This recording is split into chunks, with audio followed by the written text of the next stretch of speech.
8월 3일 월요일 새벽 예배를 하나님께 올려드립니다. 우리 찬송가 268장 죄에서 자유를 얻게 함은 우리 함께 찬양 드리겠습니다.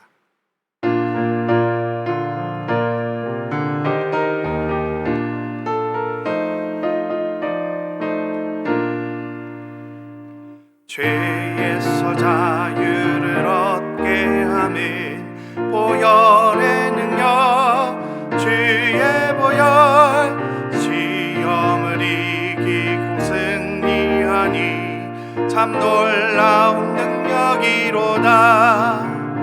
주의 보혈 능력이 또다. 주의 피 믿으오. 주의 보혈 그 어린 양의 매우 귀중한 피로다. 육체의 정욕을 이기림은 보혈의 능력 주의 보혈 정결한 마음을 얻게 하니 참 놀라운 능력이로다. 주의 보혈 능력이 또다. 주의 피 믿으오. 주의 보혈 그 어린 양의 매우 귀중한 피로다. 눈보다 더 희게 맑히는 것 보혈의 능력 주의 보혈 부정한 모든 것 밝히시니 참 놀라운 능력이로다. 주의 보혈 능력이 또다. 주의 피 믿으오. 주의 보혈 그 어린 양의 매우 귀중한 피로다.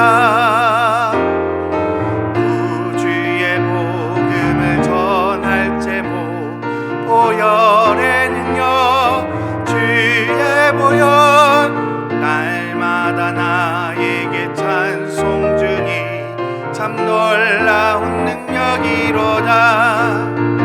주의 보혈 능력이 또다. 주의 피 믿으오.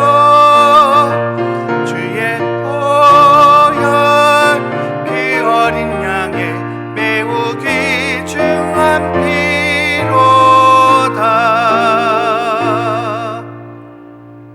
아멘. 하나님 오늘 저에게 주신 말씀은 로마서 6장 1절부터 11절까지 말씀입니다.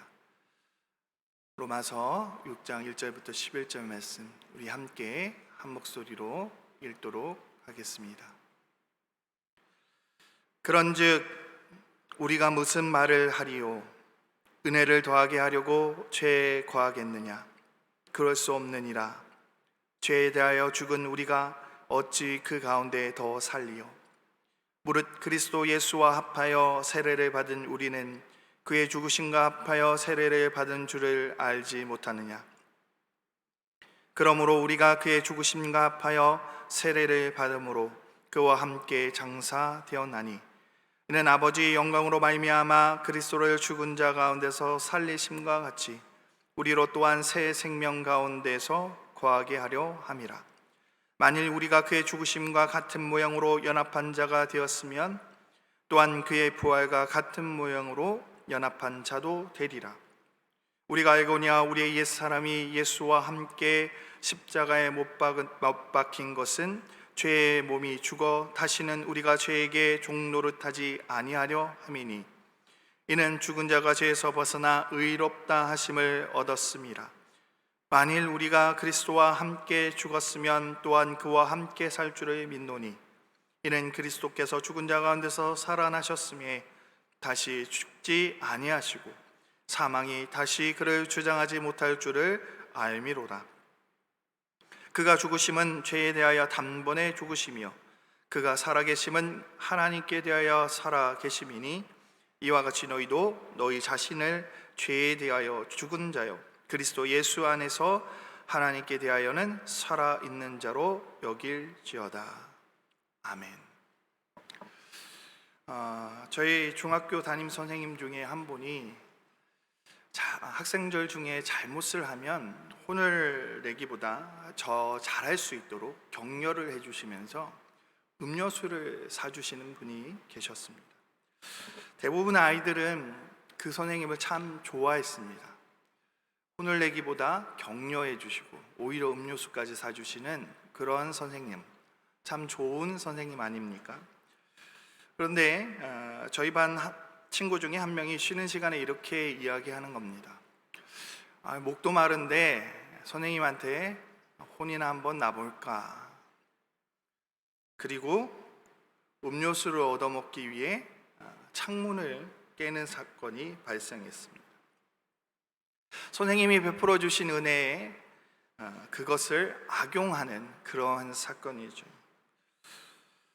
어제 말씀 5장 20절을 보면 죄가 더한 곳에 은혜가 더욱 넘쳤다라는 그러한 말씀이 나옵니다. 이 말씀이 가지고 있는 것은 은혜의 풍성함입니다. 은혜는 언제나 죄를 덮고 남음이 있다는 것입니다. 은혜와 죄가 싸운다면 결국은 은혜가 승리를 거둘 것이라는 그러한 사실을 우리에게 확인시켜주는 그러한 말씀입니다. 그런데 간혹 이 의미를 악용하는 그런 사태가 발생할 수 있습니다. 마치 앞서 이야기했던 그런 학생처럼 선생님이 베풀어준 그 은혜를 악용해서 더 죄를 지음으로 자기 은혜를 더 많이 받기 위해서 그런 문제들이 발생을 하는 것입니다. 하나님이 언제나 우리의 죄를 은혜로 덮어주시기 때문에 죄를 지어도 괜찮다라고 생각하는 것이죠. 그것을 넘어 하나님의 은혜를 더 많이 경험하기 위해 죄를 짓는다면 여러분 어떻게 되겠습니까? 오늘 말씀 1절은 이와 같은 이야기를 하고 있습니다. 은혜를 더 경험하기 위해 죄 가운데 거할 수 없다는 것이죠. 바울 사도는 아주 못을 받고 있습니다. 살 수 없다고 말입니다. 그 이유로 바울은 우리가 죄에 대해서 이미 죽었기 때문이라고 말씀하고 있습니다. 쉽게 말하면 이런 것입니다. 우리가 한국 시민권을 가지고 살다가 미국 시민권을 얻게 되었습니다. 그러면 자동적으로 한국의 시민권이 말소가 됩니다. 자, 그렇다면 이 사람은 어디서 살아야 할까요? 당연히 미국에서 살아야 합니다. 미국의 시민권을 얻고도 한국에서 계속 살고자 하면 살 수가 없는 것이죠. 할 수가 없다는 것입니다. 불가능하다는 것이죠. 우리는 이미 하나님 나라의 시민권을 얻은 몸입니다. 그럼 우리도 마찬가지입니다. 우리는 하나님 나라에서 살아야 합니다. 이 땅에서 비록 살고 있지만 이곳이, 우리가 살고 있는 이곳을 하나님 나라와 같이 생각하며 살아야 한다는 것입니다. 그럼에도 여전히 죄의 땅, 곧 죄의 나라에 살려고 한다면 어떻게 되겠습니까? 바울은 이와 같은 상황에서 우리에게 말씀하고 있는 것입니다. 우리는 더 이상 죄의 땅에서 살 수 없다고 말입니다. 우리의 시민권은 이미 이전되었다고 그렇게 이야기하고 있습니다. 오늘 말씀은 세례를 통해서 이러한 것들을 설명하고 있습니다. 여러분, 물 세례를 한번 생각해 보시기 바랍니다. 정확히는 침례지요. 당시에 말하는 그 세례는 침례를 이야기하는 것입니다.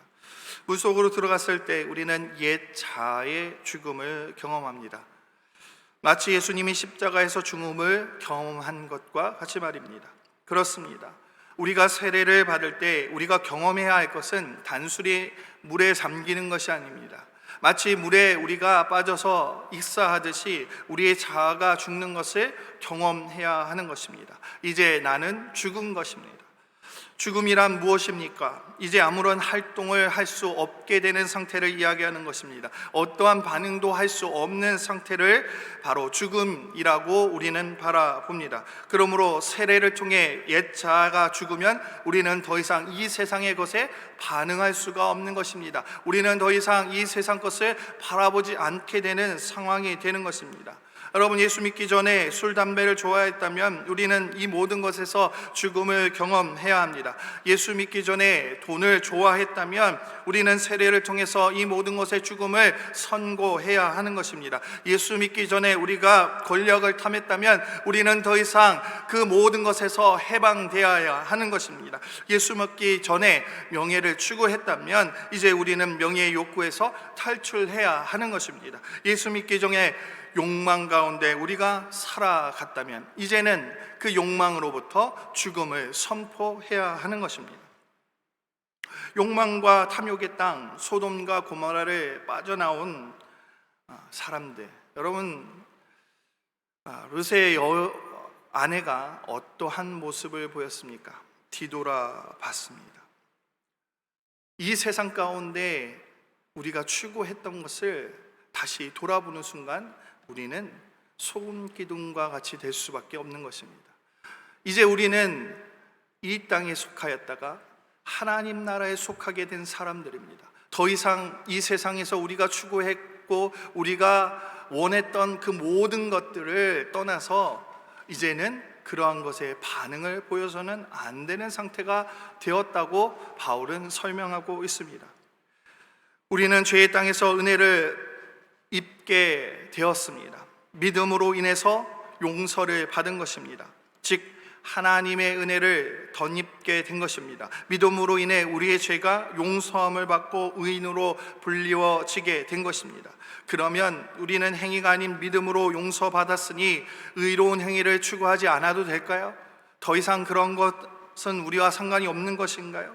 믿음으로 구속함을 받았으니 죄를 계속 지어도 믿음으로 용서함을 받을 수 있지는 않을까요? 믿음으로 이렇게 되었으니 죄를 지어도 의롭게 되는 것 아닌가요? 이런 생각을 하는 것이 문제라고 오늘 성경은 이야기하고 있습니다. 그렇지 않다는 것입니다. 믿음으로 의로워진 사람, 곧 은혜를 덧입은 사람은 더 이상 죄와 함께 살아갈 수 없다는 것입니다. 죄의 땅에서 거할 수 없다는 것입니다. 예전의 모습을 바라봐서도 안 된다는 것입니다. 그러면 어떻게 살아야 할까요? 사도 바울은 죄에 대해서 죽은 우리가 부활하신 예수님과 함께 부활한다라고 그렇게 이야기하고 있습니다. 무슨 말입니까? 예수님의 모습을 닮은 삶을 살아야 한다는 것입니다. 죄에 대해서 죽은 우리는 이제 예수님과 동일한 모습으로 살아가야 한다는 것입니다. 바울이 이야기하고 싶었던 것은 바로 이것입니다. 믿음으로 은혜를 경험한 사람은 더 이상 죄의 자리에 머무르지 아니해야 한다는 것입니다. 그리고 단순히 죄의 자리에 머무르지 않는 것이 아니라 예수 그리스도의 모습을 닮아가야 한다라고 바울은 이야기하고 있는 것입니다. 이것을 신학적인 용어로 말하자면 칭의를 경험한 사람은 성화의 단계로 나아가야 한다는 것입니다. 앞에서부터 계속 강조하고 있는 믿음에서 믿음으로 나아가는 것입니다. 입으로 시인하는 믿음에서 행함의 믿음으로 옮겨져야 한다는 것이죠. 예수님 닮은 삶은 바로 행함의 믿음입니다. 더 이상 예전의 모습으로 머물러 있어서는 안 되는 것입니다. 한 걸음 한 걸음 예수님을 닮아가야 한다는 것이죠. 그것이 바로 진정한 은혜를 경험한 사람입니다. 하나님의 은혜를 더 경험하고자 죄 가운데 살아서는 안 된다는 것입니다. 하나님의 은혜를 더 경험하기 위해서는 예수님 닮은 삶, 예수님과 함께 부활하여 우리의 삶이 예수님을 닮아갈 때 비로소 우리는 더 많은 은혜를 경험하게 되는 것입니다. 그러나 우리에게 의문이 한 가지 있습니다. 그러면 왜 나는 바뀌지 않는가 하는 의문 말입니다. 분명 오늘 말씀에 비춰보면 죄 가운데 우리는 서 있을 수 없습니다. 그럼에도 불구하고 우리는 종종 죄를 짓습니다. 고린도후서 5장 17절 말씀을 보면 이렇게 바울은 기록하고 있습니다. 그런즉 누구든지 그리스도 안에 있으면 새로운 피조물이라. 이전 것은 지나갔으니 보라 새 것이 되었도다. 그럼에도 불구하고 우리가 옛 모습을 가지고 있는 것이죠. 이런 생각을 할 수 있습니다. 그럼 나는 아직 새로운 피조물로 바뀌지 않은 것인가? 오늘 말씀에서 분명히 이제 더 이상 죄를 짓지 않는다고 했는데 왜 나는 여전히 죽지 않은 것인가? 존 웨슬리는 그의 설교 신자 안에 있는 죄에서 이렇게 말씀을 전합니다. 우리는 그리스도를 참으로 믿는 그 순간 새로워졌고 깨끗해졌고 정결해졌고 성별된 것입니다. 그러나 동시에 우리는 온전히 새로워지고 온전히 깨끗해지고 온전히 정결해지지 못한 것입니다.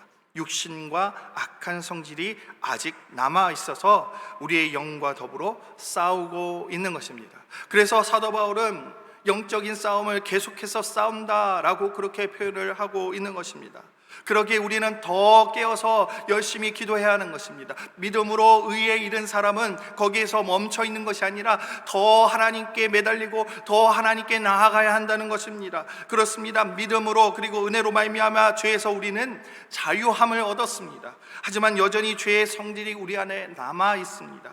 그렇게 그리스도인이 된 우리는 더욱더 죄의 종노릇하지 않기 위해 기도해야 하는 것입니다. 몸부림쳐야 하는 것입니다. 그렇지 않으면 우리는 여전히 죄 가운데 머물러 있을 수밖에 없는 것입니다. 마치 은혜를 경험한 사람이 믿음으로 통해서 하나님으로부터 의롭다 칭함을 받은 사람이 더 많은 은혜를 경험하기 위해 죄 가운데 머무는 모습이 된다는 것입니다. 예수님은 니고데모와의 대화에서 성령의 세례를 말씀하십니다.